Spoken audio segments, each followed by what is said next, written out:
Welcome to the next Let's Play on this channel. This is a game that introduced me to a genre and a series that I love to this day.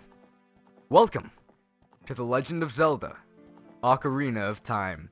This is a game I was kind of afraid of doing because I wasn't ever sure if I would actually do it justice. This game is fantastic. Not my favorite Zelda game, but it's really good, and I really love this game a lot, and I was always afraid that I wouldn't show off everything I wanted to show off. I wouldn't do the best job Let's Playing this game, so I've always kind of held off on it. I also kind of wanted to do the 3DS version, which is what I was actually introduced to this game with, so I was kind of afraid of doing this game. But I just finally decided, you know what, whatever, let's just get to it, let's get it out of the way. Though getting it out of the way has a negative connotation. Let's do this Let's Play, because I really am interested in doing it.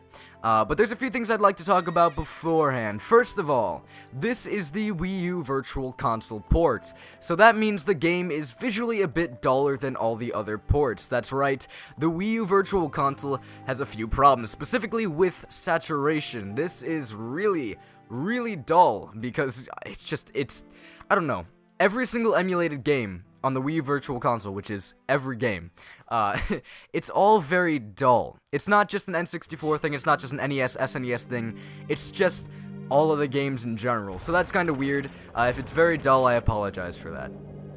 Also, I will be going my normal route, which does not entail 100%. This will not be a 100% playthrough. I do not plan to do a 100% playthrough of this game ever. So I'm just going to be going through a normal route. I'll show off everything I find important, and that's just the way it's going to be. Also, something to note, if I ever mess something up, I usually do put text on the screen to fix myself. I'm doing that slightly differently this time. I realized that visually, putting white text on the screen does not look good, nor does any color of text clashing against all the different colors on screen look very good. So I decided to put a little baby Link just in the bottom right corner, and whenever he pops up, there will be text in his little speech bubble. There will be a little hya, so if you are ever wondering, like, did he say something wrong? Is that incorrect information? If there's no hya and there's no baby Link, yeah, I believe it's correct. That's the way it's gonna be. I just kind of wanted to throw him up right now, talk about him a little bit. So there you go, that's what he looks like. I'd like to say the chibi, beforehand, I'd like to say the chibi, I do not know who drew it. I really have no idea. I actually got that from Pinterest, which is the king of stealing content. Everyone on Pinterest steals content. And I wanted to really give credit, but I just couldn't. I couldn't find the person who originally drew it. So I apologize, Baby Link. I don't know who your father is. My apologies. Father, mother, one of the two. Anyway, without further ado, I'm naming my character to Link because obviously I like to go with the canonical name. As you can see, I did the exact same thing with this file right here. But without further ado, let's hop right in. In the vast, deep forest of Hyrule, long have I served as the guardian spirit. I am known as the Great Deku Tree.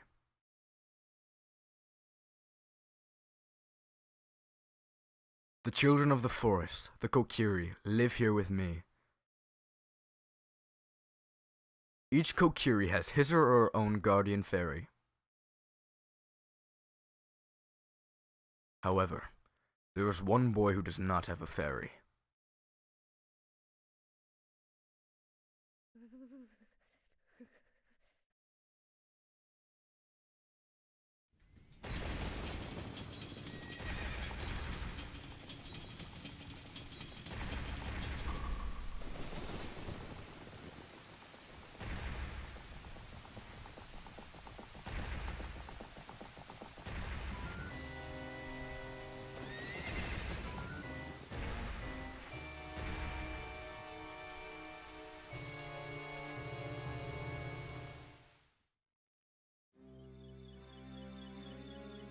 Navi, Navi, where art thou?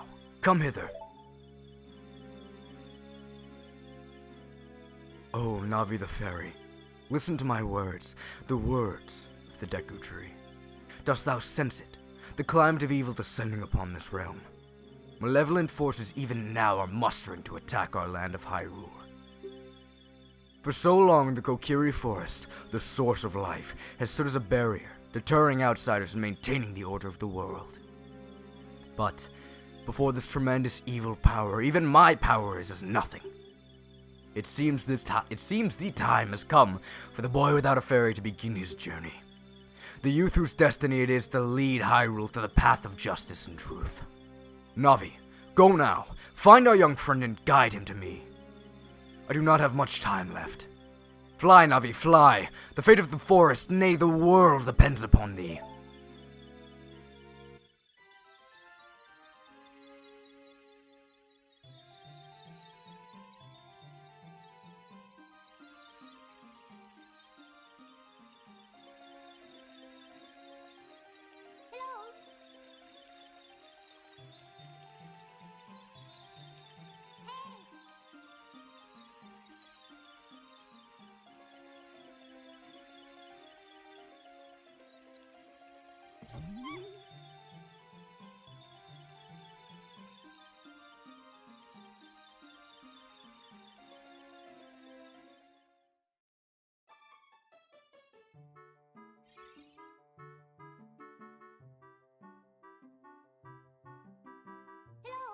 Hello, Link! Wake up! The Great Deku Tree wants to talk to you! Link, get up! Hey, come on! Can Hyrule's destiny really depend on such a lazy boy?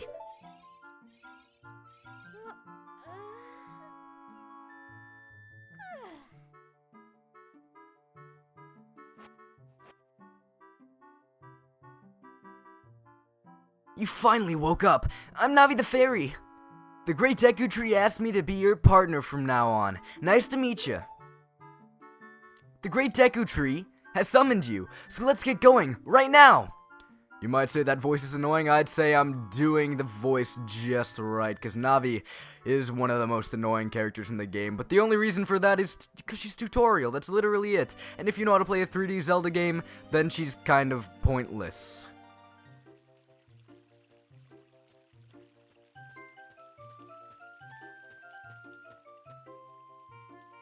Yahoo! Hi, Link! Yahoo! Yahoo! Oof.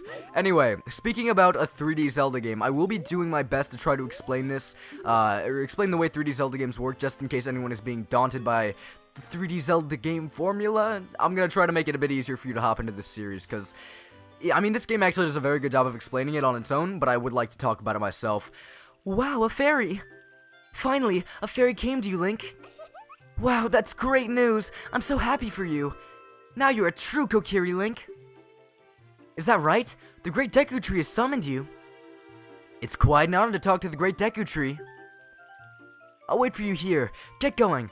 Go see the Great Deku Tree. So, 3D Zelda games.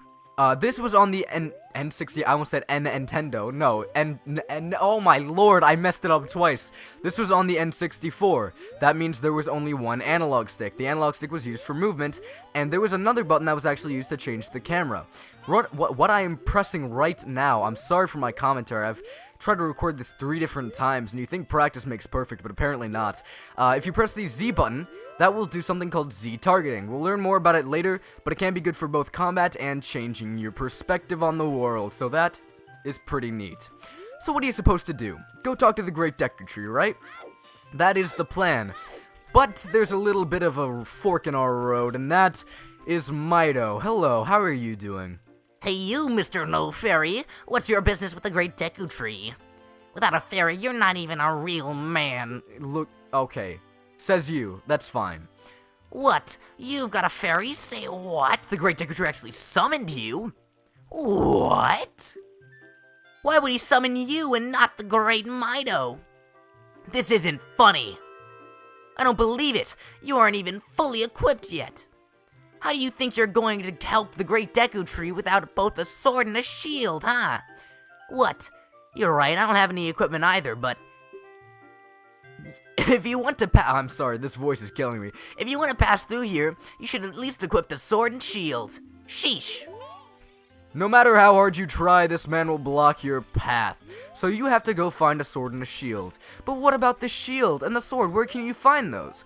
Well, this right here is the Kokiri shop. We have original forest goods. But first, before we enter this shop, hi Link, look this way. Look over here with the Z button and talk to me with the A button. Z-targeting is not only good for changing your perspective on the world, you can also target onto people, and if you want to talk to them, just press A. People can be too far away to talk to. You can't just walk up to people and press A, but again, if they're too far away, Z-target, and then you can press A to talk to them. It's so great that you finally have a fairy partner. I'll teach you how to talk to people using the Z-target. Essentially, the fairy hovers over to people, and that's how Z-targeting works. It's just kind of, you know, a thing. I'm going to skip past all that since I don't need to know how Z-targeting works, since I already explained it. But right here, this is the shop. I did not want to talk to you, really, but he did say something useful. We sell shields right here, but no swords. This is 40 rupees. Currently, in the bottom left, you'll see that I have 0 rupees. If you want to get some quick rupees, just run around and explore. Right there, you saw that I actually went behind that little crevice type area, and there was actually a blue rupee, which I'm going to get right here as well. That counts as 5 rupees, so I'm already up to 10 rupees. It's really not that hard to get a lot of money in this opening section. A by the stone, pick it up. A by the stone, pick it up. Mean old Mido, he made me pick up the rocks in front of his house. So if you want to get some more money, there's a few things you can do to get it without just jumping over and having money magically appear over your head. Sorry, I should probably call it rupees at this point. That is their official name. These are rupees, not rubies. When I actually started playing this game, I was like, oh, what are you collecting? Because I was watching my brother play it, and he was like, oh, I'm collecting rupees. And I was like, you mean rubies? And he said, no, I mean rupees. And I fought with him about it. Little did I know he was right. Then again, I hadn't played any Zelda games up till that point, so... anyway. I just got a few rupees from breaking those rocks. You can also cut grass once you get a sword, but guess what I don't have right now? A sword. I can't do anything with the grass just yet. I can't even pull it out of the ground, which is kind of weird, but whatever. I can also get some rupees from running in this grass right here. Yeah, you can actually run through here. This is grass, and there are some rupees hidden under it. So you can get rupees like that. I guess I can go over here. I'm gonna get the sword in a minute. I'll show you where that is. But you can actually get more rupees by running up here. You really don't need the sword at all before you get the shield, because rupees are just abundant and all over the place. Right here, this is a pretty good way to show you how to control Link very well, because if you don't have a good grasp of his controls, I'm sorry again for the stuttering, you will actually fall off very easily there. It's a decently small area to walk on. This right here. Forest Training Center. Don't recklessly cut signs, read them carefully. You don't own me, I'll cut signs if I want to cut signs. Though really, you don't need to cut signs, it doesn't reap you any benefits. If you go up to these holes and press A, you'll be able to crawl into them. It's just kind of a slow way of getting from room to room. It's another way of separating rooms, other than just doors or loading screens. So that's a thing, it's really not all that interesting. Right here, if you were wondering what the game, or where the game told you about Z-targeting, this sign, viewpoint with Z-targeting. When you have no object to look at, you can just look forward with the Z. Stop moving and then change the direction you are facing, or hold down Z for a little while. This can help you get oriented in the direction that you want to face. It's quite convenient. If you hold down Z, you can walk sideways while facing straight ahead. Walking sideways can be very important, oh my lord, a very important technique in dungeon corridors. Turn around and try doing this right now. Fun fact, I am not the best reader. I can't read stuff out loud without stuttering a lot, so I apologize if that's not what you want. If you want a perfect Let's Play, that's just not me. But this right here is a chest. We went through that kind of maze-like area, and for all that effort, we get something very, very important. Our first sword, the Kokiri sword. On the equipment subscreen, select it with the cursor and equip it with A. This is a hidden treasure of the Kokiri, but you can borrow it for a little while. Be sure to practice with it before you really fight. I am going to take this forever and never give it back. This right here is the equipment screen, as well as a bunch of different types of screens. There's quest status, there is the map, which we have nothing unlocked other than Kokiri Forest right now. There's select item screen, and here is the equipment screen. Essentially, you just move with your analog stick on the equipment screen and press A once you get over to something you want to equip. You'll have to get very used to that very quickly. Something nice about Z-targeting is if you do not see the boulder right here, you can Z-target to look around corners, which is very convenient. By the way, again, you can cut signs. Maybe the developers thought this was like very, very neat at the time. This was an N64 game, so I guess that was kind of interesting for an N64 game. But nowadays, it's just kind of like, okay. You didn't tell me I could cut the signs. I could probably figure that out by myself, and I don't know why you were making such a big deal about it when you I don't know, maybe it's because there were so many signs in this area specifically. If you want a free rupee, do not do that. Backflip right there. I also believe you can get a blue rupee somehow. It might be backflip, sidestep, backflip. Yes, it's backflip, sidestep, backflip.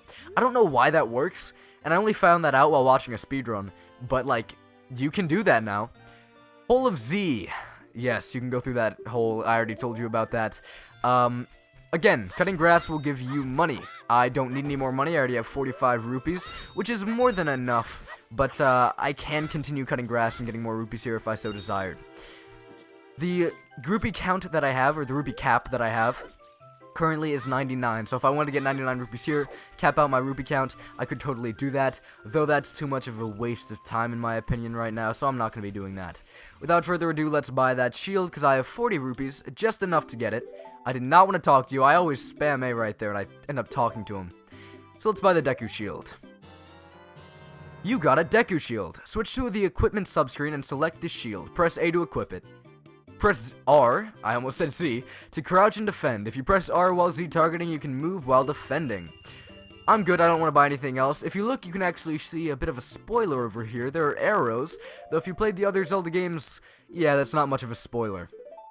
With that, we have a sword and a shield. We can go talk to Mido, but before that actually happens, I'd like to explain how a shield works. If you Z-target and press R, you will not crouch and use your shield. You will be able to continuously move while still using your shield, so that's pretty nice. But if you don't, you will have to crouch, and you can move your shield all around, block very different enemy attacks, no matter where they're coming from.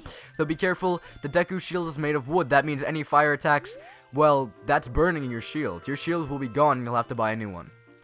If you want to see the Great Deku... I forgot the voice I gave for Mido. Oh, that's not good. Huh? If you want to see the Great Deku Tree, you should at least equip the sword and a shield. And what's that? Oh, you have a Deku shield? And what's that? Is that the Kokiri sword? Good grief! Harnessing his inner Charlie Brown, I see. Well, even with all that stuff, a wimp is still a wimp, huh? I, the Great Mido, will never accept you as one of us. Shoot! How did you get to be the favorite of Saria and the Great Deku Tree, huh? Grumble, grumble. So now we finally moved out of our way and we can actually go talk to the Great Deku Tree. But before that, we are actually going to put our sword and our shield to good use. These are Deku Babas. If you press up on the C-Stick, which I completely forgot to talk about the C-Stick. The C-Stick is how you equip items. If you press up on it, though, it will actually give you an enemy description, a Deku Baba. Though it looks withered, it will hurt you if you touch it. So what you want to do is slash at them. There are different types of Deku Babas, and I'll get into that a little bit later. These type of Deku Babas, when you slash at their neck type thing, their little stalk, you will actually get a Deku Stick. Again, I already talked about the C-Sticks. Or I didn't really talk about them.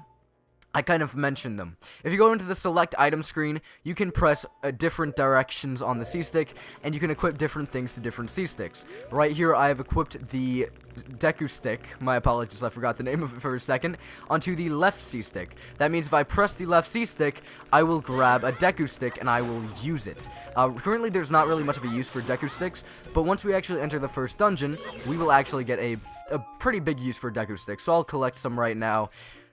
But here is the Great Deku Tree. Let's talk to him. Great Deku Tree, I'm back!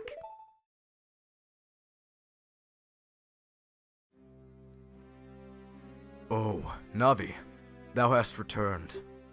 Link, welcome. Listen carefully to what I, the Deku Tree, am about to tell thee. Thy slumber these past moons must have been restless and full of nightmares. As the servants of evil gain strength, a vile climate pervades the land and causes nightmares to those sensitive to it. Verily, thou hast felt it. Link, the time has come to test thy courage. I have been cursed. I need you to break the curse with your wisdom and courage. Dost thou have courage enough to undertake this task? Yes, I do. Then, enter, brave Link, and thou too, Navi. Navi the fairy, thou must aid Link. And Link, when Navi speaks, use up to listen to her. I already talked about that. No need to talk about that with me, Great Deku Tree. So this area was pretty much a bunch of tutorial. We're actually going to be going into a dungeon which is somewhat tutorial as well next episode, but for now, we are pretty much done with a lot of the tutorial that this game will be giving us. So, without further ado, I've done enough. I did actually skip over a lot of stuff you can do within the Kokiri Forest Village type area.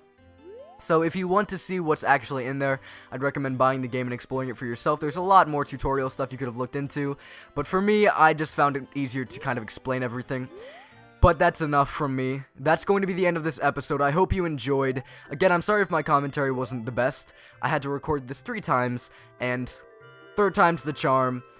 Though I really don't like my commentary as much as the other times I've gotten my commentary down, but that's not important. What is important is that I finally got the episode out, recorded, and done. Thank you so much for watching, and let's continue this journey in the next episode of The Legend of Zelda: Ocarina of Time. Until then.